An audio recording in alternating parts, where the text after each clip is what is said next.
So healthy masculine energy manifests as someone who's not afraid to take action when it's the right time to do so. Someone who stays the course no matter what kind of obstacles come on their way. Hi fellow seekers, this is Nadia, and today we're exploring a very fun and fascinating and slightly controversial topic. We're talking about masculine energy. And this is actually video 1 in a 3-part video series. The first video, this one, will be all about the masculine polarity. So we're discussing masculine energy in depth. The second video will be all about feminine energy. And then the third video will bring it all together. It will be about how masculine and feminine energies interact, how we balance them within ourselves, within our own psyche, and how we can utilize our knowledge of masculine and feminine energies in order to learn about healthy, complementary interpersonal relationships as well. Now, obviously, there's been a lot that's been said on this topic, but what I wanted to do here is look at it through the lens of astrology itself. What can we actually derive from the wisdom encoded in ancient Vedic astrological texts and the general archetypal wisdom of astrology? Because I really do think that astrology symbolism is a remarkable source of timeless philosophical understanding about human nature. That's kind of why I fell in love with astrology in the first place. And so I thought to myself, what does astrology itself say about masculine and feminine energies? What can we logically arrive at? One thing I want to clarify right away though, before we go any further, when we say masculine energy, we're not talking about men or about people who identify as men. By masculine energy, we mean something that we all hold within ourselves. Each of us as individuals, regardless of gender, has a combination of masculine and feminine energy. And it's actually impossible to function in the world purely in the mode of masculine energy or purely in the mode of feminine energy only. We need a good balance of both, and the smartest folks among us know which of the two energies to lean more heavily onto depending on what the situation demands. More interesting question, and the one that rarely gets explored, is not how much masculine or feminine energy we have, but how well we're expressing it, how conscious we are of which mode we're operating from at any given moment. For each of those masculine and feminine energies, there are, in my opinion, 3 ways that this type of energy can manifest. In short, healthy, weak, or toxic. So first of all, we have the healthy form. This means healthily and strongly expressed masculine or feminine energy. Then we have weakened masculine or feminine energy, which translates into traits of our psyche, which are for some reason less developed, less pronounced, less acted upon in our actions and modes of living. And most importantly and most painfully, we can have a more pathological, dysfunctional, and unproductive way to express masculine or feminine energies in our lives. For me, the most important thing is to see how these energies look in their healthy form and what their opposite looks like. That lets us examine our own thoughts, emotions, and actions, and how we express masculine and feminine energy using the guidance of Vedic astrology and its archetypal symbolism. But today we're specifically looking at masculine energy, what the astrological tradition actually says it is, what it looks like at its best, and what it looks like when it goes sideways. And I think this conversation matters because we live in a time in human society when the definition of masculinity is genuinely up for debate. You know, there are so many traits which our cultures have traditionally associated with masculinity, which aren't necessarily healthy expressions of this energy, but rather the toxic manifestation of it. To understand masculine energy through astrology, we look at 3 planets specifically: the Sun, Mars, and Jupiter. And we also look at certain signs that are most directly connected to the masculine dimension of each of these planets. The Sun is the primary source here. It is the most important planet for understanding what healthy, functional masculine energy actually is, or should be, at its core. The Sun is then connected to Leo, the sign that it rules, and Aries, the sign where it reaches its highest exaltation. Mars is the second piece, the warrior archetype, the engineer, the force of directed will. And Jupiter completes the picture, less as a masculine archetype in the warrior king sense, but as the karaka, the significator for the husband in Vedic astrology, the wise elder, the moral compass. So we will now go on to discuss these factors in depth. There will be a chapter listing all of the traits and qualities that are associated with masculine energy in the end. You can skip directly to that part if you prefer. For each of the healthy masculine traits, there will be a juxtaposition with what it looks like to have that trait underrepresented or to have it in excess to where it becomes unproductive or harmful. But if your brain is anything like mine, you remember things much more easily and clearly when you understand the logical reasoning behind behind them.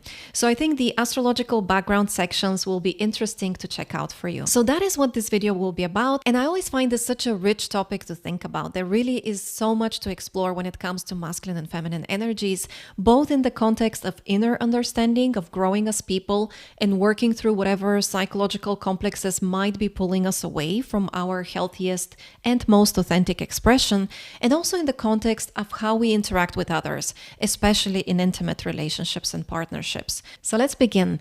To understand the masculine dimension in astrology, we mainly look at the three masculine planets, as we already mentioned, the Sun, Mars, and Jupiter. Each of them represents a different expression of masculine energy, and together they give us a much fuller picture than any of them could on its own. The Sun is the first and most important of the three. It represents the core essence of healthy, fully developed masculine energy, the king, the hero, the creator, the sovereign self. Because the Sun is the king among the planets, it points to the kind of masculine energy we are ultimately meant to integrate for the full expression of our soul: stable, self-knowing, responsible, and capable of carrying purpose with clarity and strength. Mars represents a more raw and volatile side of masculine energy. In many ways, it is the most culturally familiar image of masculinity. We've all heard the phrase that men are from Mars and women are from Venus. And so Mars is memorable because it is charged, passionate, assertive, and forceful. It moves first, pushes forward, and makes an impact. But it is also the less mature expression of the masculine principle. It's more instinctive, more reactive, and less fully integrated than the Sun. And it's interesting that Mars reaches its highest expression in Capricorn, a feminine sign associated with stoicism, pragmatism, discipline, and survival. That in itself tells us something important, that raw masculine force becomes most effective when it is disciplined, contained, and made purposeful. And that this raw masculine force is only useful when truly necessary. It shouldn't be constantly switched on. And then Jupiter adds another dimension altogether. Jupiter is the sage, the teacher, the explorer, the benefactor. It represents masculine energy that has been ripened by wisdom, principle, and lived experience. As the Karaka, which means significator, for the husband in Vedic astrology, Jupiter points to a more developed and benevolent form of masculinity, generous, ethical, meaning-oriented, and guided by a broader understanding of life. So together, these three planets trace a kind of arc. Mars gives us the raw force of masculine energy, the Sun shows us its most integrated and sovereign expression, and Jupiter reveals what that same energy looks like when it matures into wisdom, guidance, and moral depth. The Sun is the core masculine principle in astrology. It is the most purely masculine planet, the only planet that rules just one masculine sign, Leo, and also one of only two planets exalted in a masculine sign as well, Aries. So when we want to understand what healthy masculine energy looks like at its root, the Sun is our primary reference point. It speaks to identity, structure, and purpose, to that inner center in us that knows what it is and what it stands for and what it is here to do. It also speaks to the impulse to shine, Leo, not through empty performance, but through action, achievement, and the visible embodiment of one's best qualities. And this is one of the reasons the Sun is exalted in Aries. Authentic selfhood requires courage. It takes a very Aryan kind of bravery to be oneself openly, to let one's inner light shine, and to refuse to be dimmed by external pressure or resistance. And what the Sun describes here is not masculinity as performance or as social dominance. It's an inner state of being. It's a kind of inner authorship, a person who has a real center of gravity inside themselves.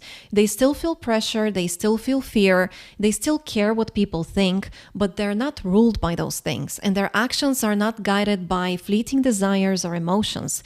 There is a core there that doesn't constantly shapeshift depending on the room, the trend, or the potential reward. So when I talk about the Sun as the core masculine principle, I'm really pointing at that.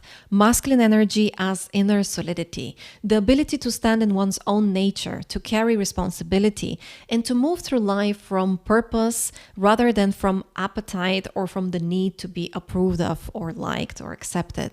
So let's look at what the ancient Vedic texts very literally state about the Sun as a planet. The Brihad Parashara Horashastra describes the Sun like this: square-built, radiant, of pure constitution, honey yellow-eyed, of little hair, intelligent, of Pitta nature. Let's analyze each part of this description one by one. Square is the first one. Think about a square. It's stable, it holds its form, it doesn't warp every time pressure is applied to it. So square built, though it does speak to the male figure being typically more squarish as well, is more about inner structural integrity. I know who I am. I know what I stand for. My sense of identity doesn't dissolve just because somebody disapproves or because there is a more convenient option in front of me. That's real self-esteem, Leo, self-knowledge, Aries, and self-respect, both Aries and Leo represent this. Then we get radiant and pure. Radiant literally means the sun shines in all directions, continuously, without asking who deserves it. It just gives. There is an effortless generosity in that image. After all, a ruler is meant to govern and protect everyone in his kingdom. So masculine energy is about being generous in our thoughts and actions towards anyone within our scope of responsibility.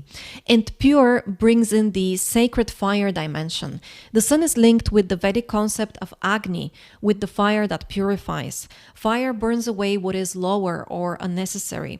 So the sun in us wants to act from what is noble, purposeful, responsible, not from hunger for approval or from the lowest impulse of that moment. It is very purpose over preference. What I must do, not simply what I want to do. Purity is also about removing the toxic and the unnecessary. A healthy masculine energy is about focusing on what truly matters, on what is important and meaningful, and ignoring or forsaking all of the rest.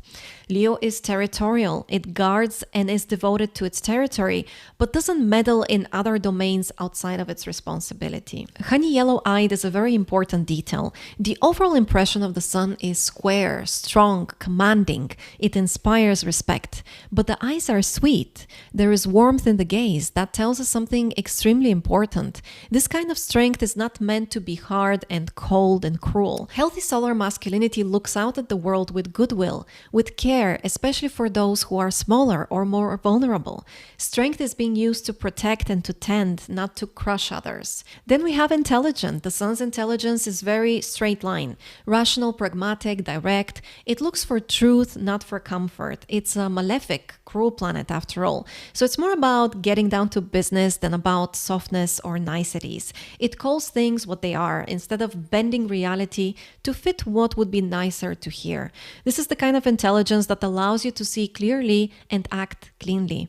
In the context of masculine energy, we're talking about strength that is guided by perception and by sound judgment. Of little hair sounds a little bit bizarre in this context, but symbolically it isn't. In this framework, hair is the part of us that blows in the wind. It moves with the environment, with every shift in conditions. And it also literally carries a record of the past. So little hair hints at a psyche that is not overly preoccupied with the things it cannot control, or endlessly entangled in old stories. The sun is not obsessed with the past or with every change in public weather. It is focused on what is real, what is present, and what can actually be acted on now. This is why the sun is exalted in a Mars-ruled sign. Mars is all about intense focus. And then finally, of Pitta nature. Pitta is the fire constitution. It's courageous, inspired, dynamic, competitive in the healthy sense, magnetized towards challenge. Pitta doesn't need comfort and validation as much as it needs a worthy task. It enjoys the success of action itself. That's the quality the sun carries. There is momentum, willpower, a certain restlessness when there is something meaningful to be done. When that fire has a healthy outlet, it looks like enthusiasm and constructive drive. When it's blocked though, that same energy can curdle into frustration and anger. So when you put all of this together, the sun's description in the text isn't random at all. It's a whole philosophy of healthy masculine energy packed into a single sentence. Stable in identity, generous in expression, noble in its code of conduct, warm in its gaze, clear in perception, disciplined in attention, and fiery in action. If we translate all of that symbolism into actual human behavior, what does a healthy sun look like in a person? First of all, it looks stable and consistent, right? This is someone who stays firm under pressure and through time. You know where they stand. They don't become a different person with every new partner, every new friend group, every new trend or money-making opportunity. They can adapt, but their core values, identity, and goals remain the same throughout life. And that stability is deeply calming to the people around them. Second, they are reliable and responsible. This is the king archetype in its healthiest form. The real king is not the loudest or the most dominant presence in the room at any given moment. The real king is the one who holds the structure, the one others can truly depend on. Leo is strongly associated with loyalty, after all. The one whose consistency creates a safe container for everyone else. When a strong sun is operating well in someone, they accept responsibility and they carry it. They have an internal guide that tells them unwaveringly, this is my duty and I will show up for it. And by the way, this is in no way about the size of one's responsibility or worldly position, but has everything to do with doing our part and aiming to be the best that we can possibly be in our chosen domain, whatever it may be. And because the sun is tied to Leo, there is also a natural desire here for honor and earned recognition. Not praise for nothing, but the kind of respect that comes through consistency, courage, and honorable action.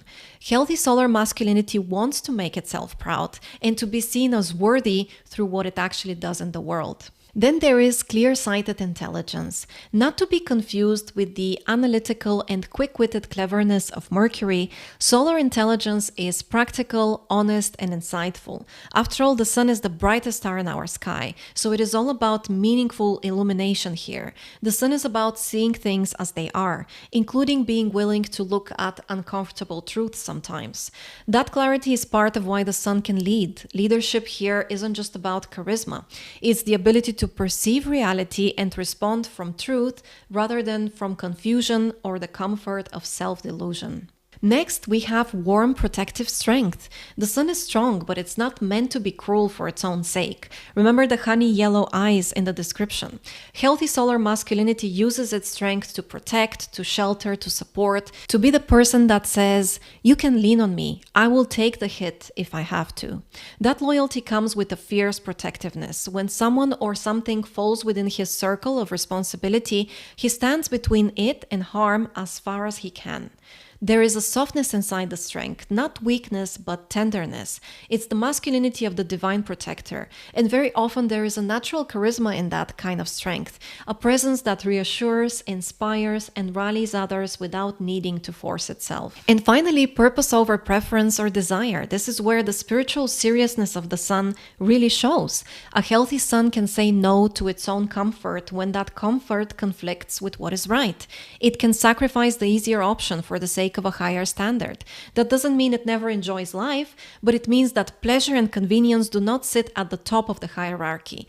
Duty, meaning, integrity, those come first. There is one more layer to all of this, and that's the spiritual dimension of the sun. In the Vedic tradition, the sun is linked with Agni or Vahni, the sacred fire. Fire emits light, but it also purifies. It burns away what is no longer needed so that something higher can emerge. Vahni literally means the conveyor, the fire that carries what it burns upward toward the divine. So when we talk about the sun spiritually, we're talking about a part of us that is willing to undergo that fire, to let go of what is smaller in order to grow into something greater. That's where the theme of sacrifice and service of Dharma comes in. The sun doesn't only want us to feel strong and confident, it wants us to be willing to give things up for the sake of what is right.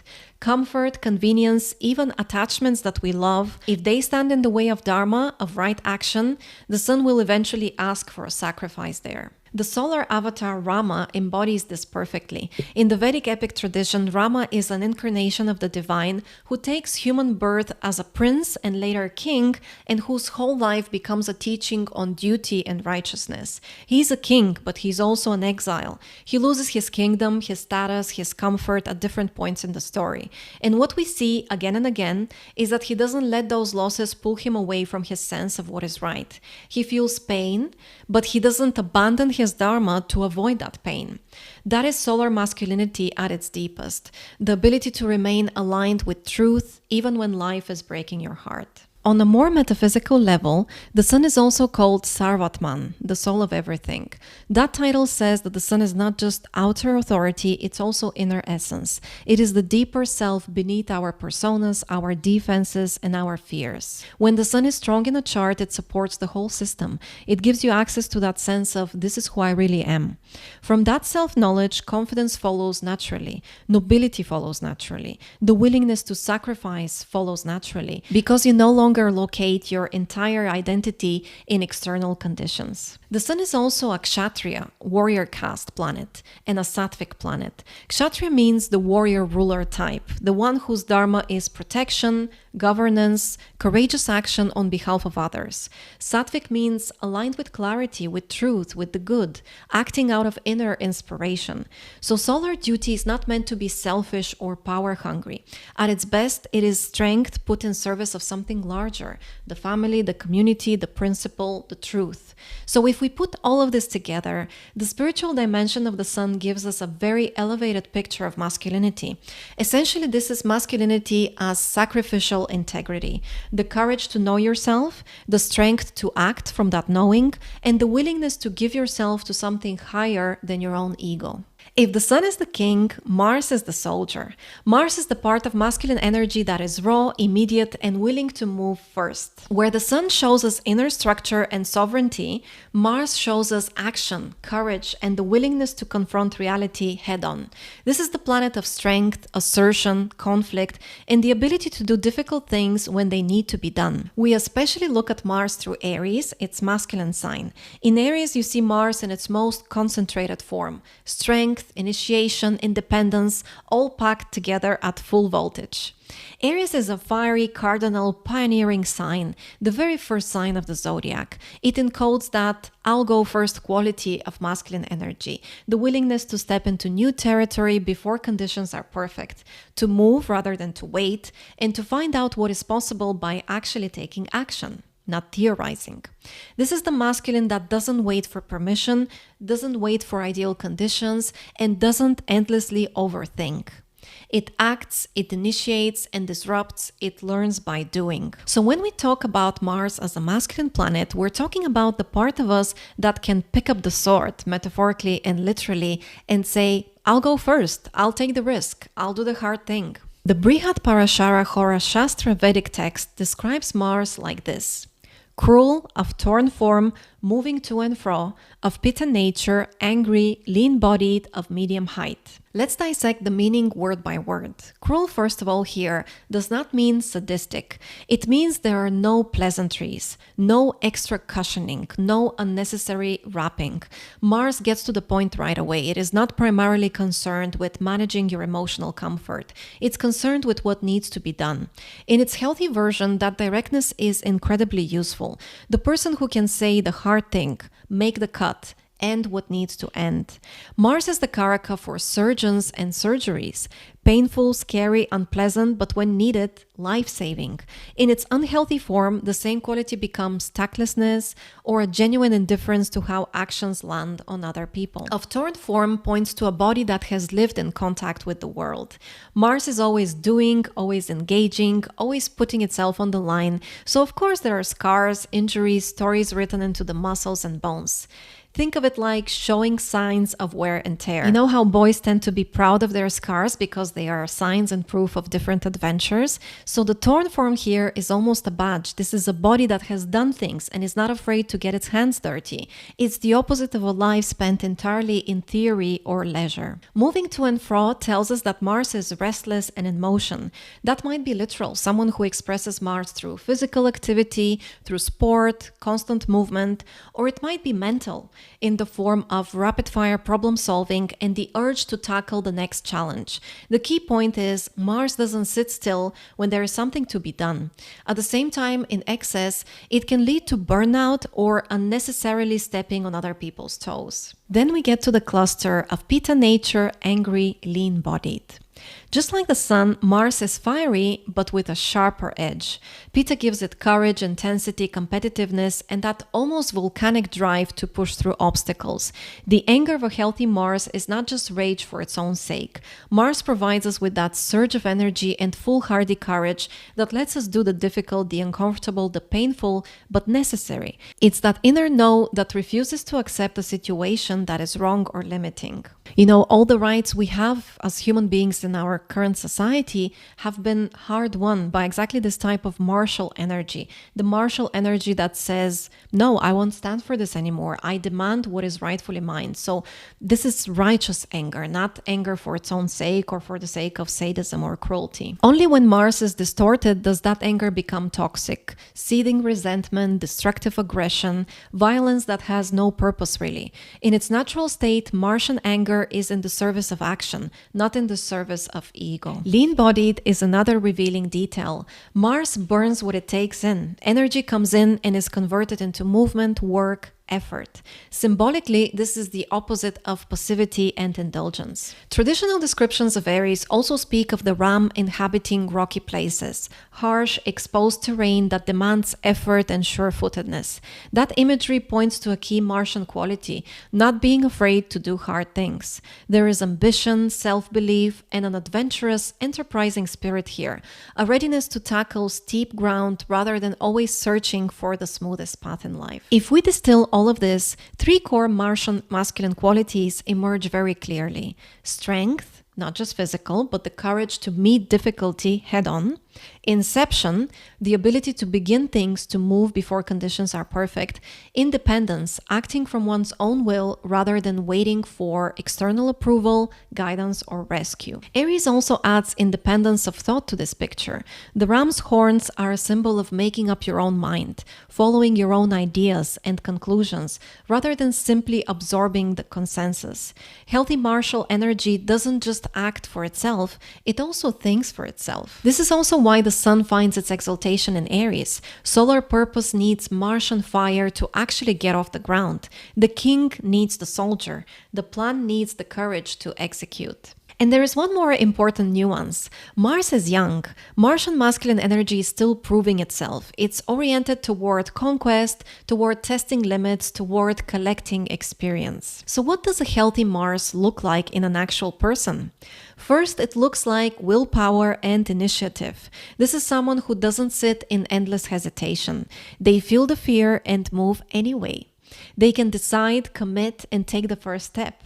They're not waiting for perfect certainty or perfect conditions. That capacity to begin, to say, I'll go first, is a very Martian form of leadership. Second, there is directness. Mars doesn't waste time. It says what needs to be said. It asks for what it wants, and it voices a boundary clearly. It doesn't wrap every truth in 3 layers of bubble wrap just in case somebody might be offended. At the same time, when it's healthy, that directness is in service of clarity, not cruelty. The goal is to solve the problem, not to win the argument. Third, there is courage and appetite for challenge. A strong Mars is attracted to situations that demand effort, skill, and risk. This might show up as physical courage, athletes, martial artists, people drawn to demanding environments, or as a psychological courage, having the difficult conversation, leaving the job that's killing your soul, standing up to unfairness even when it costs you, or taking on an assignment you're not fully prepared for. Fourth, we see assertiveness and healthy, righteous anger. Mars is the planet that can say no and really mean it. The part that says this is not acceptable and then backs that up with action. Healthy anger here functions as a diagnostic tool. It points to where your boundaries have been crossed or where something in your life has become misaligned. When Mars is functioning well, that anger is translated into clear decisions and constructive change, not into tantrums or needless violence. Fifth, there is action orientation and follow-through. Healthy Mars doesn't just live in the head. It turns plans into deeds. It's the part of the masculine psyche that knows at some point you have to stop thinking about it and just do it. And because of that, it also develops a relationship with discipline, with showing up again and again, even when you don't feel like it, until the task is accomplished. The presiding deity of Mars is Kartikeya, the warrior general of the Devas, mythological divine forces. The myth is striking. striking. Kartikeya is actually a 7-day-old child who leads celestial armies into battle against the demons. The warrior general is basically a baby. What that encodes is one of Mars's most important qualities, clean perception. A very young child sees what is in front of them without all the layers of projection, cynicism, and conditioning that us adults are burdened with. They just perceive. Healthy Mars has that same quality. It cuts through mental noise. It looks at what is actually happening and then it acts on that clean perception. That's why in the texts, Mars is associated with logic, practical, rational thought. There is also a connection to anger as a spiritual signal. In this framework, anger and frustration are useful as indicators that something in your perception or your situation is off. Where you feel disproportionate anger is often exactly where your ego, your conditioning, or your pride is distorting the view. The work of Mars is to use that anger as a pointer. Something here needs to be cleaned up, either in the outer situation or in the way I'm seeing it. A healthy masculine energy is able to work with that internal anger and passion constructively. Mars is also described as a Kshatriya planet, just like the Sun, the warrior ruler type, whose dharma is protection and courage on behalf of the collective. But in terms of guna, Mars is tamasic. So Mars is able to laser focus on the problems and challenges it logically identifies and is not afraid to tackle them. Jupiter is the least masculine of the 3 masculine planets, so it's not the planet I would primarily look to for the core definition of masculinity. That role belongs much more to the Sun and then secondarily to Mars. But Jupiter still matters because it adds something very important to the masculine archetype, which is wisdom. If Mars is raw force and the Sun is identity, structure, and purpose, then Jupiter is what masculine energy looks like once it has ripened. It is the sage, the teacher, the benefactor, the one who has lived enough to understand what actually matters in life. And in Vedic astrology, Jupiter is also the karaka or significator for the husband, which tells us that it represents a form of masculinity connected not so much with conquest and assertion, but with guidance, ethics, generosity, and moral maturity. So Jupiter adds a softer but very necessary dimension to the masculine principle. Without it, masculinity can become all force and no wisdom, all action and no meaning. When Jupiter is strong and healthy, masculine energy becomes more benevolent, principled, generous, and more meaning-oriented. This is the man who knows how to act, but also knows the big why behind our actions. The one whose strength is guided by values, whose ambition is guided by purpose, and whose life is aligned with something larger than personal gain. Someone whose life is oriented towards what is true, meaningful, and ultimately worth serving. The healthy Jovian masculine is benevolent. It wishes well for others and acts accordingly. It is generous not just materially, but intellectually and spiritually as well. Generous with knowledge, with encouragement, with perspective. It becomes the teacher, the mentor, the person who has learned something valuable from life and wants to pass that value on to others. And spiritually, Jupiter is connected to faith, to higher ideals, and the long view of life.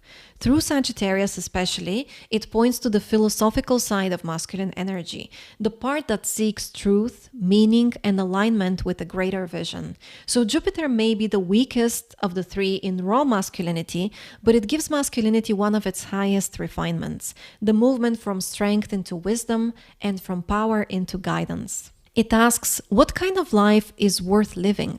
What is the right thing, not only for me, but in a larger sense? This is why Jupiter shows up as the teacher, the mentor, the guide. At its best, Jupiter wants to share what it knows, to uplift others, and to transmit wisdom. Now that we've fully analyzed the astrology behind masculine polarity, I thought it would be helpful for us to have a sort of a short list of the general groups of traits associated with healthy masculine polarity. To start with, we can't really talk about masculine energy without mentioning action. So healthy masculine energy manifests as someone who's not afraid to take action when it's the right time to do so. So someone who's healthily assertive, who's not afraid to take initiative, to act on their thoughts, ideas, plans, and goals. In contrast, someone who has weakened masculine energy is lost in thought, in planning, in strategizing, even talking about taking action, but kind of lacking in the department of actually acting towards what they say they're going to do. So passive masculinity, or let's say inactive masculine energy, manifests as someone who's endlessly thinking, lost in analysis paralysis, kind of afraid for whatever reason to pursue the actions that are necessary in that moment. Now, in the category of excess masculine energy, or masculine energy which manifests in dysfunctional ways, we would have a person who's not afraid to take action, but it's not the right type of action because they haven't really thought about it. They haven't planned exactly what they're going to do. It's not action for the sake of achieving a certain goal, but action for the sake of impulsivity and simply action taking. So kind of someone who's all over the place, trigger happy, and who is a bit too brash in their activities. Another group of traits which is strongly associated with the masculine polarity is consistency. So someone who has healthy manifested masculine energy within their character can be relied on to be quite steadfast, focused, and consistent on their path. Someone who stays the course, no matter what kind of obstacles come on their way. They simply are diligent in what they've decided to do, they follow their trajectory, and they're very consistent on that path. Then the weakened masculine energy would manifest as someone who's quite flaky, who changes their mind, who is easily swayed by any kind of surprise, unexpected turn of events, any kind of obstacle on the way, and someone who's just quite erratic in the way they approach life and their actions. You can't really rely on them because they're kind of unpredictable and inconsistent. Finally, when masculine energy is overexpressed, or where it's dysfunctional, it's someone who's so rigid in their approach that they don't take into account the wisdom and the information that they receive from the environment. So they're kind of staying course, no matter if it's wise to do so. Someone who's so rigid, who's so monotonous in their actions, that is just unable to change and adapt with the times. Another group of traits associated with the masculine polarity is responsibility. So someone who has healthy and strong masculine energy within them is quite a responsible person. It's someone that has leadership quality, someone you can really rely on to carry the burden, the weight of responsibility for self and others. And then the underexpressed, or the weakened masculine energy in someone, can manifest as someone who's afraid to take initiative and afraid to take responsibility for their actions, for the responsibility associated with others as well. They're basically quite flaky, and you can't really count on them, and they themselves are afraid to take on board any kind of reliability because they just don't have faith in themselves that they can deliver. They're afraid to disappoint themselves and others. And then finally, the excess masculine energy in this context would express as someone who's overburdened with responsibility, someone who wants to take responsibility for everything, who wants to lead, who wants to control others through being sort of responsible for everyone, not allowing other people to have freedom of action as well. Someone who loves to boss people around, someone who loves to control others and to dominate through their leadership abilities. Then we move on to willpower. Willfulness is something heavily associated with the masculine polarity. Healthy masculine energy is not afraid to have their own will, their own mind about things. They can take a stand and they can take willful action based on their own intentions, ideas, and agendas. They're kind of able to choose and to commit and to be decisive and strong-willed as well. The underexpressed form of this quality in someone who has weakened or repressed masculine energy is someone who's quite indecisive, someone who can be easily swayed, convinced, manipulated by others, someone who doesn't have their own core intentions, someone who doesn't have the sort of backbone to stand for what they believe in or to stand firm in their goals and intentions. In contrast, someone who is overexpressed in their masculine energy in this regard manifests as a person who bulldozes over other people's intentions and opinions, someone who is really only considering their own right to have their own will about things. Someone who's quite stubborn and who acts as if it's kind of my way or the highway with everything in life. Another trait typically associated with the masculine polarity, of course, is courage. So, healthy masculinity is about being bold, being courageous, being not afraid to take risks, to take on difficult tasks and challenges. Someone who's courageous about everything in their life. And then weakened masculine energy, of course, is someone who's a little bit cowardly, someone who doesn't really believe in themselves, someone who doesn't think that they can handle difficult things, someone who's timid and just kind of very mild in everything that they do. They like the passion and the courage to pursue what they truly want. In contrast, the excessive masculine energy manifests as someone who's overly risk-taking, overly courageous in situations where it's okay to take pause and really take calculated risks rather than being foolhardy just for the sake of proving how courageous and bold and masculine you are to other people, for example. Another group of qualities associated with the masculine energy is being able to be direct with yourself and with other people. So healthy masculine energy is about being able to go straight to the truth of things, a straight shooter, being quite direct, not wasting unnecessary time, being honest with yourself and with other people. Weakened masculine energy can manifest as someone who's quite vague, who's afraid to be direct, who's afraid of not ruffling other people's feathers, afraid to be disliked. And these type of people can sometimes resort to passive-aggressive things out of kind of bitterness and frustration. So they kind of have that conflict within themselves. They're not happy with the way things are being done or the outcome that they've received. But rather than being direct with people and honest about the situation, they're kind of afraid to do it. They don't feel that they have the right or the strength to really go against people and enter into any kind of conflict. And so they become passive-aggressive.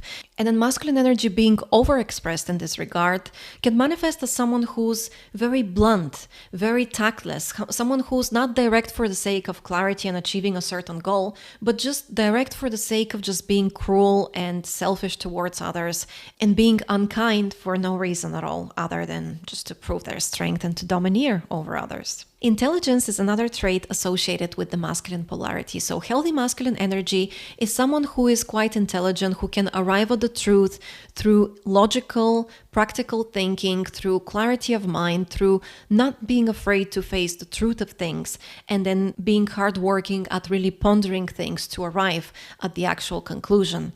Weakened masculine energy in this regard manifests as someone who's unable to arrive at the truth, someone who's easily confused and misled by other people, someone who is just afraid maybe within themselves to face the actual reality and then prefers to kind of live a lie. And then the excessive masculine quality in this context would be someone who's intellectual but arrogant about their way of thinking. They basically think that they're the smartest person in any room that they enter, and they like to domineer over other people's ideas and to kind of have this condescending, patronizing, dogmatic way of thinking that doesn't allow for other people's viewpoints. Discipline is, of course, another quality we associate with the masculine polarity. So healthy masculine energy means that we're not afraid to be diligent, to be resilient, to be disciplined in pursuit of our goals, mission, vision, tasks, and duties and responsibilities. So someone who can be relied upon to be disciplined in their efforts and their work.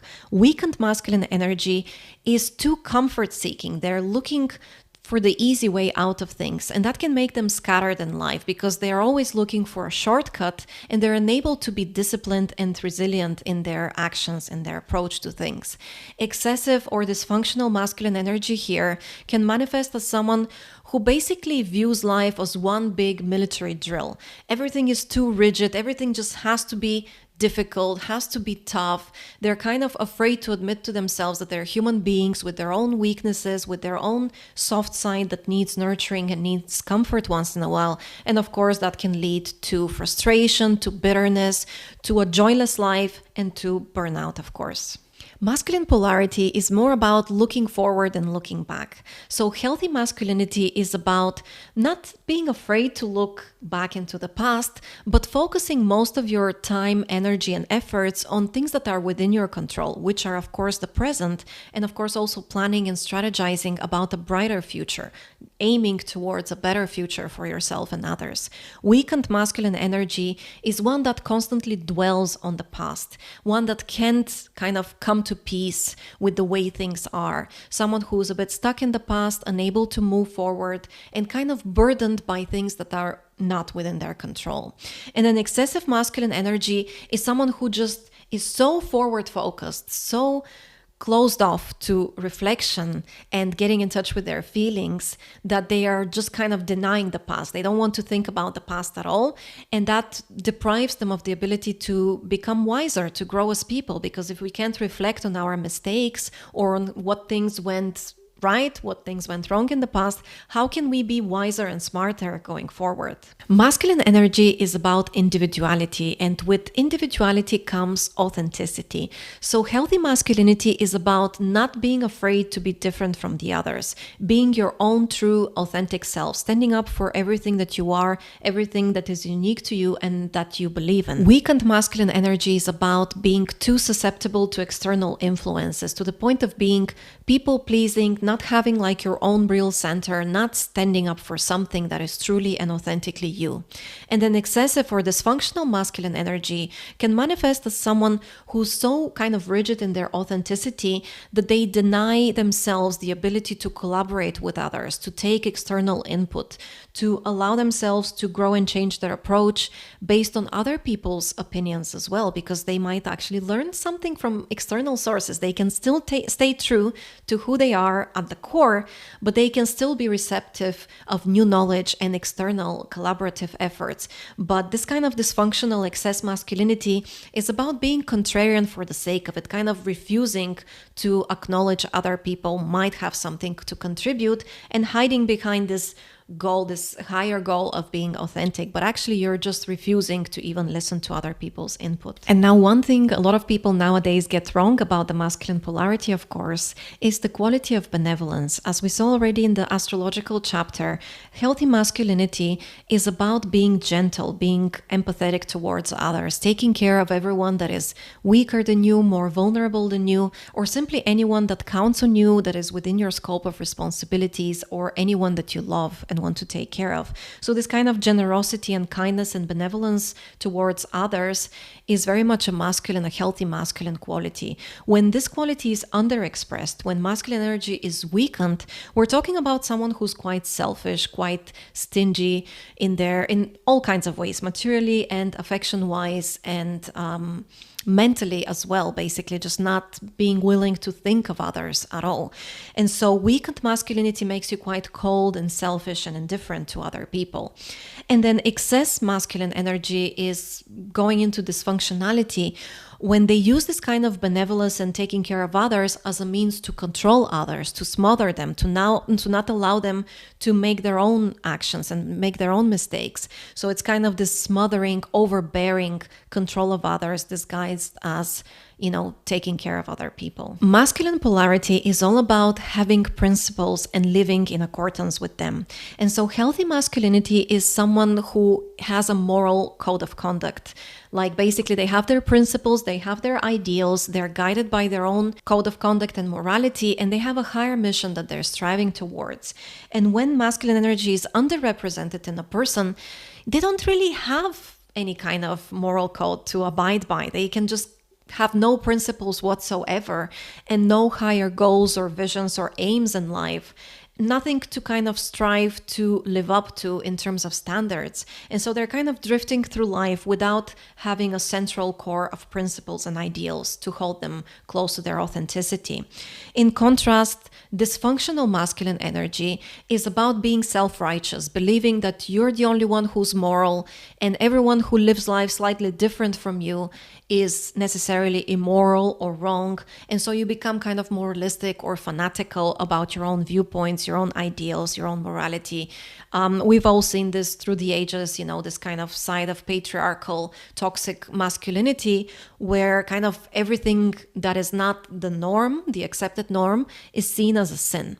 And so this is kind of this rigidity of like, my morality is the only morality. Confidence is, of course, a large part of healthy masculine energy. So when we have strong, healthy masculine energy within us, we have this self-confidence, not bravado, but self-assuredness self-awareness, self-knowledge. We know who we are, we know what we stand for, and we know that we live according to our own standards, our own ideals. And that gives you this kind of intrinsic confidence to go about life believing in yourself and in your own abilities. When this type of masculinity is underrepresented in the psyche of a person, they're riddled with self-doubt. They don't feel confident in themselves and their abilities, and as a consequence, they're looking for approval from external sources. They look for validation from other people because they're so unsure of themselves that they need the outer world to tell them who they are and that they're good and that they're capable and that they're strong. Conversely, excess masculine energy or dysfunctional masculine energy manifests, of course, as of someone who's so confident that they are bordering on arrogance. They're basically so sure of themselves that they're afraid to kind of face any real feedback about their actions or how their actions affect other people. So they're basically confident without any basis for that level of confidence that they have. Now, hand in hand with being oriented towards the future and things that are within our control, we come to expansion. So expansion is a part of the masculine, healthy masculine psyche, because healthy masculine energy is about wanting more from life, wanting to creatively express yourself for the sake of growth and expansion. So someone like this is open to abundance. They're not afraid to grasp for more, but not more than they deserve, simply more as a result of their capabilities and their efforts and their rightful actions. Then underexpressed or weakened masculine energy, because they're constantly doubting, they also have this scarcity mindset. They are just afraid that there's never going to be enough, and they stay stagnant. They're afraid to grasp for more. They're afraid to look for growth, for betterment in their life, and so they tend to be self-sabotaging because they want to, there's kind of this energy of contraction, of staying small within their psychology. And then when it's overexpressed, when it becomes toxic masculinity, this quality becomes being excessive, always wanting more, always being hungry for something, always greedy, never having enough. You know, as soon as you set a goal and you achieve it, you're never satisfied. You want more and more and more. And don't we see the result of that in our world today? I think a lot of the toxic masculine traits that we're listing today, you can kind of quite clearly see the consequence of that on the greater world that we're living in this day and age. As we saw in the astrological breakdown, both the Sun and Mars are Pitta, fire planets, fire energy planets, and the two most masculine signs, Leo and Aries, are fiery signs. And so healthy masculine energy is about having that internal fire of passion and enthusiasm and excitement for life. So wanting to be, driven to action through your own internal fire that's burning within you. And that's kind of very inspiring, enthusiastic, risk-taking energy. Underexpressed masculine energy makes you quite timid, quite flat and uninspired. Basically, we even say this in our language, they just don't have the fire. There is no fire burning within them to inspire them to achieve more and to be more and to be oriented towards growth. Excessive or dysfunctional masculine energy can burn itself out through too much passion, too much anger, too much frustration, because when you have too much fire, it has nowhere to go and kind of it burns you from the inside. So there is kind of insatiable hunger, insatiable frustration that never finds proper outlet. And these people can be a little bit too intense, a little bit overwhelming, and they can be quite obsessive mentally with their goals. Vision is another part of the healthy masculine psyche.